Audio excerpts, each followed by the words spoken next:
दोस्तों, आज की कहानी है भैया भाभी का भी मान होता है इस घर में। दोस्तों, कहानी शुरू करने से पहले अगर आपने हमारे चैनल को सब्सक्राइब नहीं किया है तो सब्सक्राइब कर लीजिए ताकि आपके पास पहुंचे हर नया वीडियो। सुनो, शाम को दीपा के यहाँ चलना है, तैयार हो जाना, मनीष ने अपनी पत्नी शिखा से कहा। तो वो बोली, लेकिन क्यों जाना है? अरे दीपा ने बुलाया है, कह रही थी कि सब लोग आना और मम्मी पापा को भी ले आना, लेकिन उसने मुझसे तो नहीं कहा। शिखा बोली, अब यार मैं और तुम अलग हैं क्या जो मुझे और तुम्हें अलग अलग बुलाएगी? मनीष बोला। शिखा ने ज्यादा बहस करना उचित नहीं समझा और शाम को चलने के लिए हामी भर दी। शाम को सब दीपा के घर गए, सब बच्चों के साथ में खूब मस्ती की। रात का खाना दीपा के घर पर ही खाकर वे लोग वापस आ गए। शिखा के मन में ये सवाल बार बार आता था कि क्या उसका कोई वजूद नहीं है जो दीपा कभी उसे आने के लिए नहीं कहती। हर बार अपने मम्मी पापा और भाई से कह देती, बस शिखा को आने के लिए कहने की जरूरत ही नहीं महसूस होती उसे। शिखा अभी तक हर काम काज में दीपा के यहाँ पहुँच जाती थी क्योंकि उसे लगता था रिश्ता है तो निभाना तो है ही। और फिर अपने पति मनीष की इज्जत का सोचती थी। ऐसे ही समय बीतता रहा। बच्चों के छोटे मोटे काम काज में शिखा को ननद दीपा के लिए शॉपिंग आदि करने को कहा जाता तो सब कुछ कर देती, लेकिन ये बात रह रह कर उसके मन को कसूटती कि घर के सदस्यों की तरह उससे दीपा आने के लिए क्यों नहीं कहती। दीपा की छोटी बेटी के मुंडन का अवसर था और हर बार की तरह सभी को दीपा ने पहले से कह दिया था आने के लिए। मनीष ने जब शिखा से कहा, चलो निवी दीपा की बेटी के लिए सामान खरीद लेते हैं, मुंडन के लिए सामान भी आप ही ले आओ, मुझे तो बुलाया नहीं गया और इस बार तो मैं किसी हाल में नहीं जाऊंगी।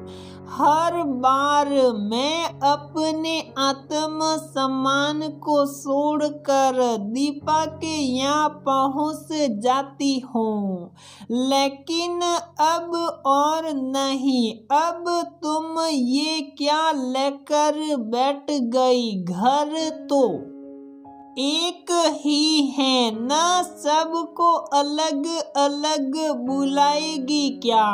मनीष बोला, क्यों अगर मैं भी अपने काम काज में प्रणव जी नंदोई को अलग से न कहूँ तो वो बुरा नहीं मानेंगे, आ जाएंगे बिना बुलाए। अगर हम सिर्फ दीपा को बुलाए अरे वो दामाद हैं इस घर के, उन्हें तो सम्मान देना ही होता है, मनीष ने कहा। तो शिखा बोली, और बहू और भाभी का कोई मान सम्मान नहीं होता है, उससे इतनी इज्जत भी नहीं दी जा सकती कि उससे ये बताया जाए कि क्या कार्यक्रम है और उसे भी आना है। अब मनीष को कुछ सूझ नहीं रहा था, क्योंकि उसे भी शिखा की बात सही लग रही थी। दीपा की आदत ही जब भी मायके वालों को बुलाना होता अपने मम्मी पापा को फोन करती, फिर मनीष को शिखा से बात करके उसे कभी कुछ नहीं बताती। फिर भी शिखा खुशी खुशी सब तैयारियां करती और फंक्शन में हंसकर शामिल होती, ताकि परिवार की इज्जत बनी रहे। मनीष मन ही मन कुछ सोच कर वहां से चला गया। उसे शिखा की बात नया ज्योतिषिक ही लगी। उसने दीपा से फोन पर बात की और उसे इस तरह समझाया, दीपा तुमने शिखा को कह दिया है ना आने के लिए? नहीं भैया, पर तुम लोगों को तो बता चुकी हूँ।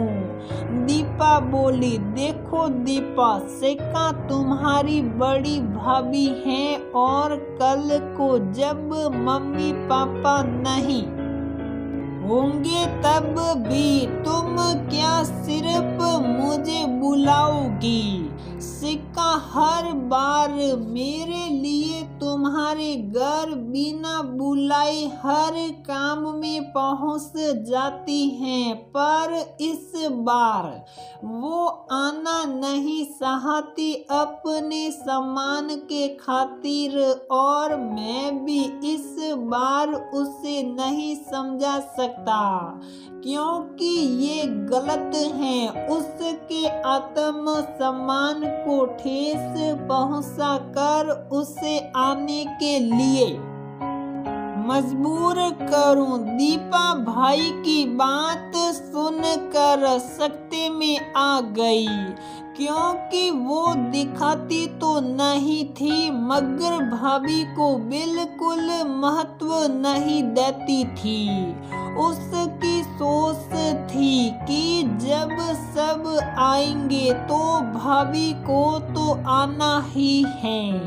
वो शर्मिंदा होकर बोली, तुम ठीक कह रहे हो भैया, मैं अभी भाभी को फोन करके आने के लिए कहती हूँ।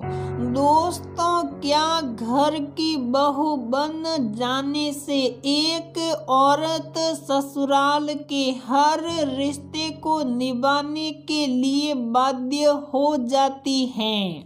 उसे हर उस जगह जाना जरूरी होता है जहां उसका सम्मान न हो या उसे बुलाया ही नहीं गया हो। ये सोच कर कि बहू को क्या बुलाना, उसे तो आना ही है।